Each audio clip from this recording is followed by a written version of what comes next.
तो स्टार्ट करते हैं पहला चैप्टर, रिसोर्स एंड डेवलपमेंट। पहले हम रिसोर्स के बारे में पढ़ने वाले हैं। रिसोर्स का डेफिनेशन हम 5 पॉइंट से समझ सकते हैं। पहला कि भैया रिसोर्स वो होता है जो हमारे नीड्स को फुलफिल करे। दूसरा कि वो इजीली इन्वायरमेंट में पाए जाए। तीसरा कि भैया हमारे पास ऐसा टेक्नोलॉजी हो कि हम उस रिसोर्स को यूज कर पाएं या फिर बोले तो उसको एक्सट्रैक्ट कर पाएं। चौथा कि वो इकोनॉमिकली फीजिबल हो, मतलब हमें उस रिसोर्स को यूज करने में बहुत सारे पैसे तो नहीं लग रहे हैं। और पांचवा पॉइंट है कि भैया लोग उसे कल्चरली एक्सेप्ट भी करें। तो ये हो गया रिसोर्स। अब हम ह्यूमन बींग्स मतलब हम अपने बारे में बात करते हैं। ह्यूमन बींग्स बहुत ही इंपॉर्टेंट पार्ट है रिसोर्स का, क्योंकि ह्यूमन बींग्स खोजबीन करते रहते हैं कि भैया कहाँ पे खुदाई करना है। इसी चक्कर में आज हमारे पास कोयला है, पेट्रोल है, डीजल है। अगर जानवर की बात करें तो भैया उनको कोई काम नहीं है, सिर्फ खाना है, पीना है और सोना है। तो हमें समझ में क्या आता है कि भैया अगर ह्यूमन बींग्स है तभी हम रिसोर्स के बारे में बात भी करते हैं। तो अब हम रिसोर्स का क्लासिफिकेशन देखते हैं। पहला आता है भैया on the basis of origin. इसमें 2 टाइप के आते हैं। पहला आता है बायोटिक। इसमें 2 पॉइंट याद रखने हैं। पहला कि वो बायोस्फीयर से मिलता है। दूसरा कि भैया ये जिंदा होते हैं, मतलब इनमें लाइफ होती है। इसका एग्जाम्पल क्या हो गया, फ्लोरा, फाउना, जितनी भी तरह की मछलियां होती है, कैटल हो गया, या फिर हम खुद ह्यूमन बींग्स बायोटिक रिसोर्स में आते हैं। और दूसरा है हमारा अबायोटिक रिसोर्सेस। इसमें क्या याद रखना है कि ये नॉन लिविंग थिंग से बने हुए होते हैं। सीधा सीधी क्या याद रखना है कि ये जिंदा नहीं होते हैं। इसका एग्जाम्पल क्या हो गया, रॉक्स एंड मिनरल्स। अब दूसरा है हमारा on the basis of exhaustibility. इसमें 2 टाइप्स के होते हैं।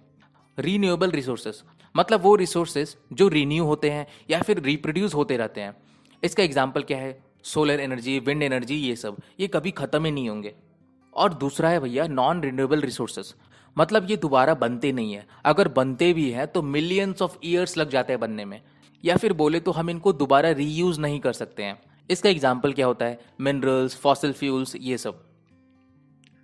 अब हम रिसोर्स का क्लासिफिकेशन देखेंगे on the basis of ownership. तो ओनरशिप के हिसाब से पहला नंबर में आता है हमारा इंडिविजुअल रिसोर्स, मतलब रिसोर्स जो कि एक आदमी को बिलोंग करता है। जैसे मेरा खुद का घर हो गया, किसी के पास एक बहुत बड़ा तालाब है, किसी के पास अपना खुद का एक वेल है। ये सारा आ जाता है इंडिविजुअल रिसोर्स में।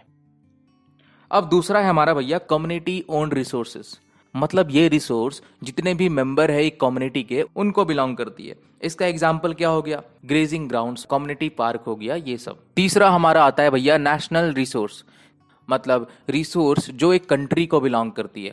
इसमें एग्जाम्पल क्या है, मिनरल्स, वाटर रिसोर्स, फॉरेस्ट हो गया, वाइल्ड लाइफ हो गया, ये सब।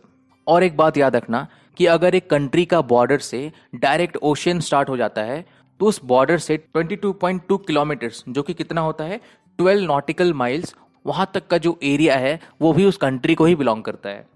और चौथा नंबर में आता है भैया इंटरनेशनल रिसोर्स। तो हमने क्या देखा था कि एक कंट्री से 12 नॉटिकल माइल्स तक जो एरिया आता है वो नेशनल रिसोर्स में आता है। लेकिन वहां से अगर हम 200 नॉटिकल माइल्स दूर चले जाए तो जो एरिया आता है उसे हम बोलते हैं ओपन ओशन। वो एग्जाम्पल है इंटरनेशनल रिसोर्स का। अब जो नेशनल रिसोर्स और इंटरनेशनल रिसोर्स है उसके बीच में जो ओशन का एरिया बचता है उसे हम बोलते हैं एक्सक्लूसिव इकोनॉमिक जोन। अब हम देखते हैं रिसोर्स का classification on the basis of development.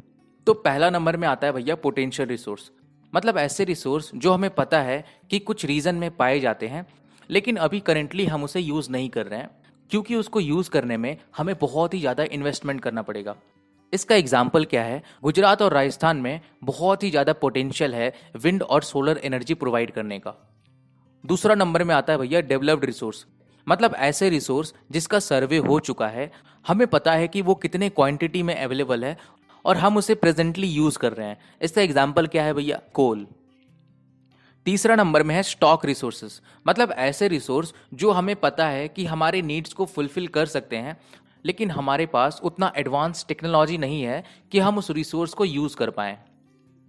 इसका एग्जाम्पल क्या है भैया, हाइड्रोजन को हम एज अ फ्यूल यूज कर सकते हैं लेकिन वो इतना डेंजरस है कि बहुत ही जल्दी आग लग जाता है।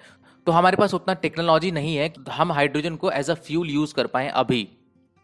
और चौथे नंबर में आता है भैया रिजर्व्ड रिसोर्सेज, मतलब ऐसे रिसोर्स जो हमें पता है कि वो है, हमारे पास टेक्नोलॉजी भी है उसे यूज करने के लिए लेकिन हम उसे रिजर्व करके रखे हैं फ्यूचर जनरेशंस को यूज करने के लिए। इसका एग्जाम्पल क्या है, हाइड्रो इलेक्ट्रिसिटी प्रोड्यूस करना। तो ये था हमारा भैया रिसोर्स का क्लासिफिकेशन। अब हो क्या रहा है, रिसोर्स का बहुत ही गंदे तरीके से यूज हो रहा है। जिसके कारण हमें बहुत सारे प्रॉब्लम्स फेस करने पड़ रहे हैं, जैसे कि ग्लोबल वार्मिंग, इकोलॉजिकल क्राइसिस हो गया, या फिर डिप्लीटेशन ऑफ ओजोन लेयर हो गया। और इतने फास्ट रेट से रिसोर्सेज का यूज हो रहा है कि भैया क्या पता आगे फ्यूचर में रिसोर्सेज खत्म भी हो जाए। इसीलिए हमें चाहिए सस्टेनेबल डेवलपमेंट, मतलब डेवलपमेंट ऐसा हो कि वो इन्वायरमेंट को डैमेज ना करे, प्लस जितना रिक्वायर्ड है उतना ही यूज करे, ताकि भैया फ्यूचर के लिए भी कुछ बचा के रखे। अब हमारा एक नया टॉपिक है रिसोर्स प्लानिंग। इसको हम समझते हैं। अगर इंडिया की बात करें तो यहाँ पे जो रिसोर्स है वो प्रॉपरली डिस्ट्रीब्यूटेड नहीं है। फॉर एग्जाम्पल, झारखंड, मध्य प्रदेश और छत्तीसगढ़ में बहुत ही ज़्यादा मिनरल्स और कोल डिपॉजिट पाया जाता है। वही अगर हम अरुणाचल प्रदेश की बात करें, वहाँ पे बहुत ही ज़्यादा पानी पाया जाता है, लेकिन वहाँ पे इंफ्रास्ट्रक्चर की कमी है। वहीं अगर हम राजस्थान की बात करें तो वहाँ पे सोलर और विंड एनर्जी बहुत ही ज़्यादा पाया जाता है, लेकिन वहाँ पे पानी की कमी है। बेसिकली क्या है कि भैया कोई भी स्टेट में सारा चीज़ नहीं पाया जाता है, तो गवर्नमेंट का क्या काम है कि सारे रिसोर्सेज को एनालाइज करे और प्लानिंग के बाद सारे स्टेट्स में इवनली डिस्ट्रीब्यूट करे, जिससे क्या होगा कि पूरा कंट्री एक साथ ग्रो करेगा। तो हम देखते हैं कि रिसोर्स प्लानिंग इंडिया में कैसे किया जाता है। पहला स्टेप है हमारा कि भैया हम आइडेंटिफाई करेंगे कौन से रीजन में कौन से रिसोर्स पाए जाते हैं, और हम उनका लिस्ट बनाएंगे कि भैया झारखंड में कोयला पाया जाता है, आंध्र प्रदेश में पानी पाया जाता है, राजस्थान में सोलर और विंड एनर्जी पाया जाता है। ऐसे करके हम लिस्ट बनाएंगे। दूसरा स्टेप है हमारा, हम एक प्लानिंग स्ट्रक्चर तैयार करेंगे, जिसमें क्या होगा कि कौन सा टेक्नोलॉजी हमें चाहिए उस रिसोर्स को यूज़ करने के लिए या फिर एक्सट्रैक्ट करने के लिए। दूसरा होगा कि किस टाइप के लोग हमें चाहिए उस रिसोर्स को हैंडल करने के लिए। और तीसरा है हम कुछ इंस्टीट्यूशन भी सेटअप करेंगे। और तीसरा पॉइंट है हमारा, जो हमारा रिसोर्स प्लान है और जो हमारा ओवरऑल नेशनल डेवलपमेंट प्लान है, उन दोनों को मैच करना है। इसका एग्जाम्पल क्या है, मान लो उत्तर प्रदेश में कुछ इंडस्ट्रीज है जिनको प्रोडक्शन के लिए कोयले की ज़रूरत है। अब हम क्या कर सकते हैं, झारखंड में जो बहुत सारा कोयला पाया जाता है वहाँ से हम कोयला सप्लाई कर सकते हैं यूपी में, ताकि वहाँ के इंडस्ट्रीज आराम से प्रोडक्शन कर सके। तो यही था हमारा रिसोर्स प्लानिंग। अब कोई भी तुम्हें अगर ये पूछ दे कि भैया बताओ रिसोर्स को कैसे कंजर्व करेंगे, तो उसको एक लाइन में आंसर देना कि भैया हम सस्टेनेबल डेवलपमेंट करेंगे। मतलब डेवलपमेंट इस प्रकार से करना है कि भैया हम एनवायरनमेंट को डैमेज ना करें, प्लस हम इस रेट से रिसोर्सेज का यूज करें ताकि फ्यूचर जनरेशंस के लिए भी हम रिसोर्स बचा के रख सके। तो ये था हमारा पूरा वीडियो रिसोर्स के ऊपर। मिलते हैं अगले वीडियो में।